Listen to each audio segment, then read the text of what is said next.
지금은 조선일보도 의심하는 대선 후보 윤석열의 자질을 한번 이야기해볼게요. 윤석열의 자질. 들이치지 마. 들이치고 싶어 죽겠어요. 윤석열의 자질. 아이고. 그러니까 이 이야기는 무슨 이야기냐면은 윤석열이 아무리 뭐 이준석하고 뭐 포옹을 하고 뭐 상가집 막 저기 저 빈소에 같이 가고 막 이래도 결국은 윤석열이 문제다. 내가 그랬잖아요. 중앙일보, 동아일보까지는 서로 소개를 해드렸어요. 윤석열이 문제다. 조선일보가 드디어 칼을 빼든 거죠. 중요한 것은 선대위가 아니라 윤석열 후보 자신이다. 이제 신물이 난 거예요. 정치력도 없어. 무능해. 무식해. 부인은 범죄자야. 장모도 마찬가지고. 이게 신물이 난 거야. 그래서 내가 봤을 때는 이게 이 분위기가 전에 말했잖아요. 일반 평론가들은 윤석열을 후보 교체 못한다로 말뚝을 박읍디다만 세상에 불가능한 게 어디 있어요. 조중동 돌아서면 윤석열 교체 가능해요. 불가능할 것 같아?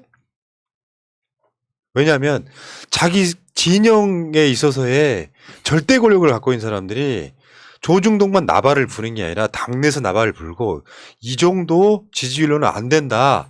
같은 분위기 형성되면 내려올 수밖에 없어요. 지금 이준석 끌려오는 것처럼. 그러니까 조중동이 저런 분위기라는 건 결론적으로 뭐야? 이준석과 그러니까 김종인과 윤석열이 갈라쇼를 한번 했잖아. 찢어지는 거. 그리고 이준석은 다시 합치는 쇼를 한번 했잖아요. 근데 그것들이 잠깐 사람들 시선을 가리긴 해.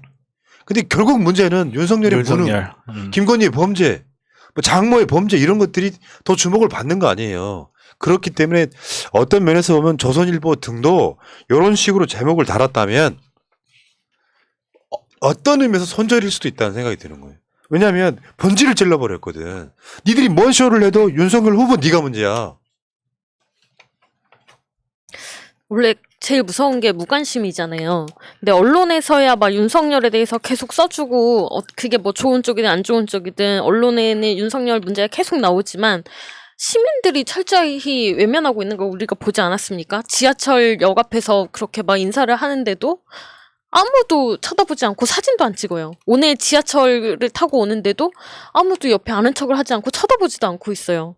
이게 사람들이 윤석열에 대해서 가지고 있는 감정이라는 거죠.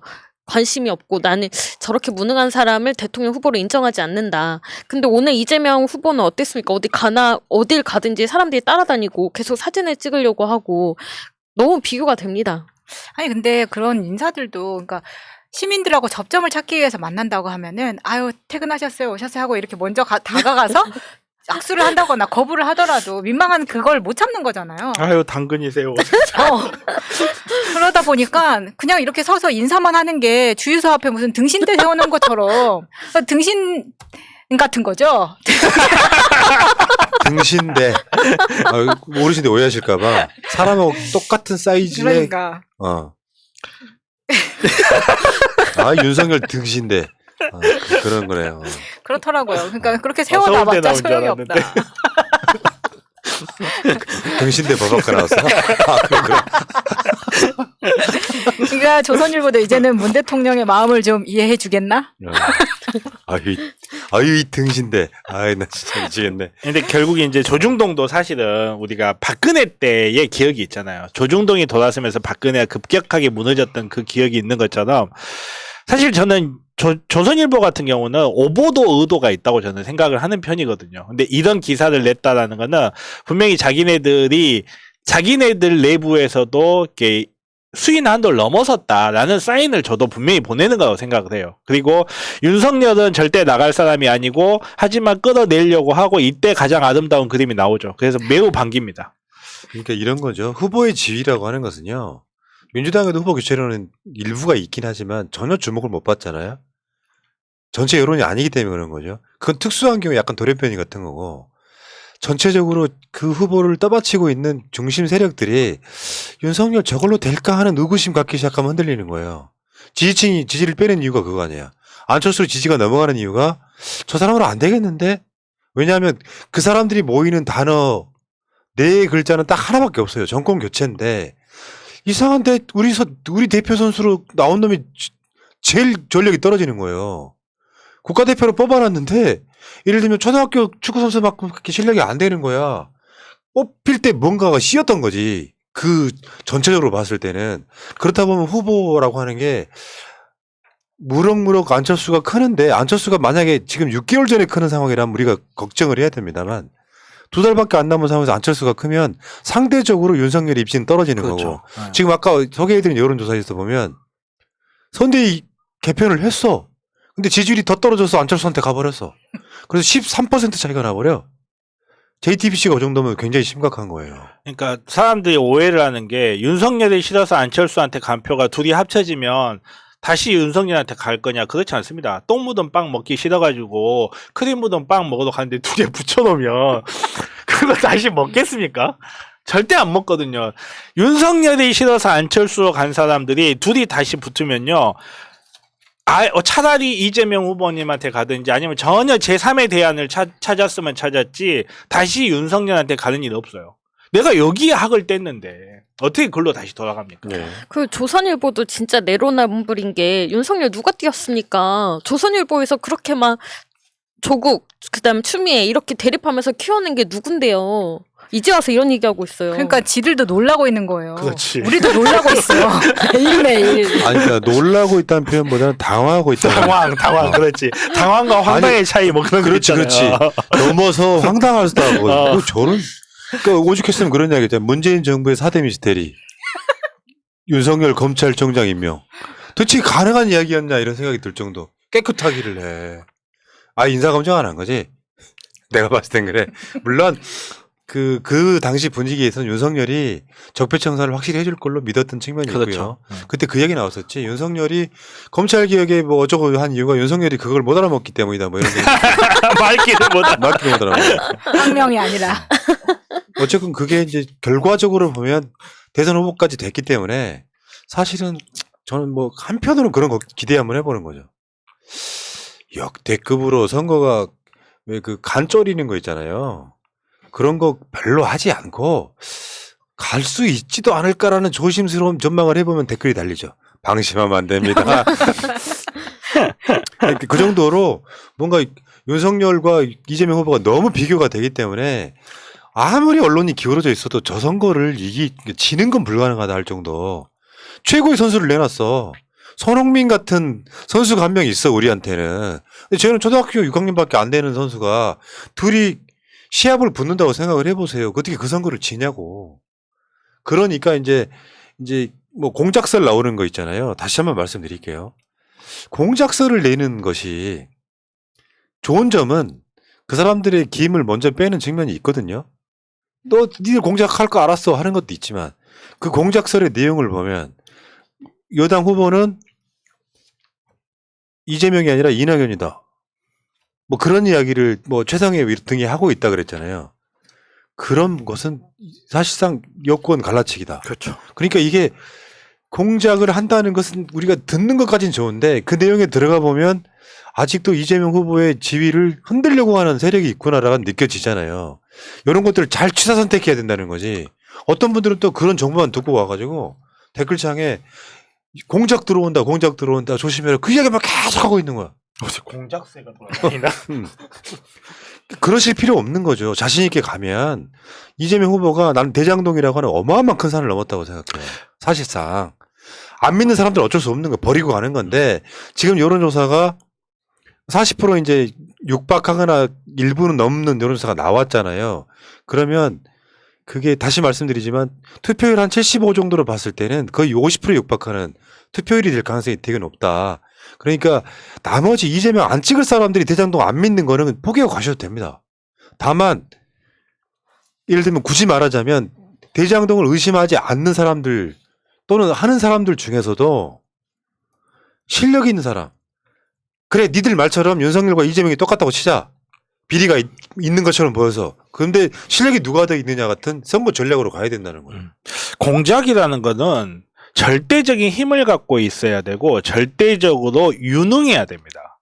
공작을 하려면 정말 시계처럼 돌아가야 되는 거지 얘네들처럼 선대위가 각각이 하는 말이 다 틀린 이런 상황에서는 성공적인 공작이 있을 수가 없어요. 최근에 공작이라고 할 만했던 이야기들이 나온 정황 한번 보세요.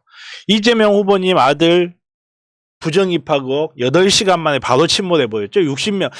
국민의힘 국회의원 60명이 나와가지고 이야기를 했는데 8시간 만에 침몰했어요. 대장동 관련해서 조폭 사건 다 무너지고 있죠. 공작은요, 진짜 유능한 집단이 할 수 있어요. 그리고 진짜로 돈과 권력을 가진 집단이 할 수 있는데, 안타깝게도 국민의힘 선대위는 둘 다 못 돼요. 그래서 공작에 대해서 기본적인 경계는 당연히 해야 됩니다. 쟤네들은 수 틀리면 북한에다가 돈 주고 총 쏘달라고 하는 애들이니까. 하지만 공작이 무서워서 아무것도 못하면 그때부터는 돌다리를 두드리는데 네. 돌다리 무너질 때까지 두드리고 있는 거예요. 아무것도 못하고. 그리고 내가 항상 하는 이야기예요. 걱정 인형이라고 표현하잖아요. 걱정만 많아. 즐거운 순간에도 즐기지를 못해. 그게 결코 우리 진영에 도움되는 게 아니다. 그러니까 이 공작할 것이 조심스러워서 우리가 늘 조심해야 돼. 근데 다시 말씀드려요. 우리 역대 선거에서 방심해서 진 선거 없습니다. 선거를 어느 쪽이 이겼든 대부분 바람으로 이기는 거예요. 이재명 대통령 되면 나라 행복해지겠네. 진짜 똑똑한 애 같은 신바람 나는 걸로 이기는 거예요. 부정의 에너지가 너무 넘치면 운신의 폭도 줄어들고 밖으로 이야기도 못하고 내가 그랬잖아. 생일 축하하고 있는데 내가 앞으로 아플 걱정하는 사람하고 똑같은 거라고. 의미가 없다 이렇게 말씀드리고 어쨌건 윤석열을 조중동도 웬만하면 쉴드를 치고 싶은데 못 치는 상태가 아니냐 이런 생각이 들어요. 한심하지. 뭐 본인 문제 이런 걸 떠나갖고 총체적 난국이야. 3.1일체로 무식해. 3.1일체로 무능해. 3.1일체로 이상해. 이런 후보를 어떻게 찍냐고요. 원래 선거라는 게 그렇다고 상대가 실수해서 이기는 게 선거지만 결론적으로 이기는 요소는 상대가 실수하는 만큼 우리 쪽도 잘난 게 있어야 이기는 거지. 이미지는 윤석열 스스로의 무능과 김건희 등으로 이기는 것 같지만 이재명 후보가 무능한 사람이었다면 똑같아져서 절대 못 이기는 거예요. 그렇죠. 그러니까 우리가 알고 있는 네거티브는 또 다른 측면으로 써먹는 거지만 포지티브가 결국은 핵심이다 이렇게 말씀드리고 싶고요. 거기에 있어서 조중동이나 보수 세력이 윤석열 자랑할 게 사라졌다는 게 문제예요. 왜? 대한민국의 문재인 정부의 검찰총장인데 과감하게 대통령한테 대들고 뛰쳐나와가지고 대선까지 나오니까 야 윤석열 남자다이 하고 찍어줬는데 거기까지 몰랐지. 근데 그 사람들이 보기에 딱 보니까 이 새끼가 문제가 너무 많은데다가 무식하기까지 해. 어떻게 찍겠냐고요. 아니 우리는 몰랐을 수 있는데 걔들도 몰랐다는 게 더 충격입니다. 이 정도인지는 몰랐을 수도 있죠. 이 정도인지는. 거기에다가 선대위라고 구성해서 주변에서 누군가가 잘 서포트 해주면 박근혜도 대통령을 만들었는데 그래도 윤석열도 할 수 있을 거다라고 했는데 문제는 윤석열이 박근혜보다 지능이 조금은 높아요. 그러다 보니까 박근혜는 시키는 대로만 하니까 당선이 되는데 윤석열은 시키는 대로 안 해요. 자기가 지능이 살짝 높다 보니까 취사 선택을 해버려. 요건 나한테 좋은 술 하고 마셔버리고 아침에 회의 요건 안 해. 예. 이래버리는 거야. 그러니까 망하는 거죠. 그 토론이 시작되면 제일 먼저 하는 이야기가 뭘 것 같아요?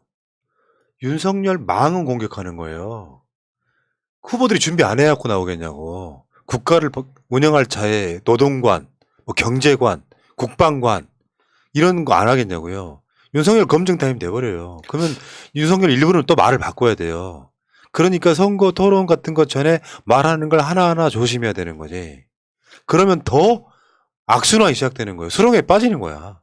윤석열 같은 경우는 망언을 공격하는 수준을 넘어서요. 이재명 후보님 같으면 망언을 유도할 수도 있을 것 같아요.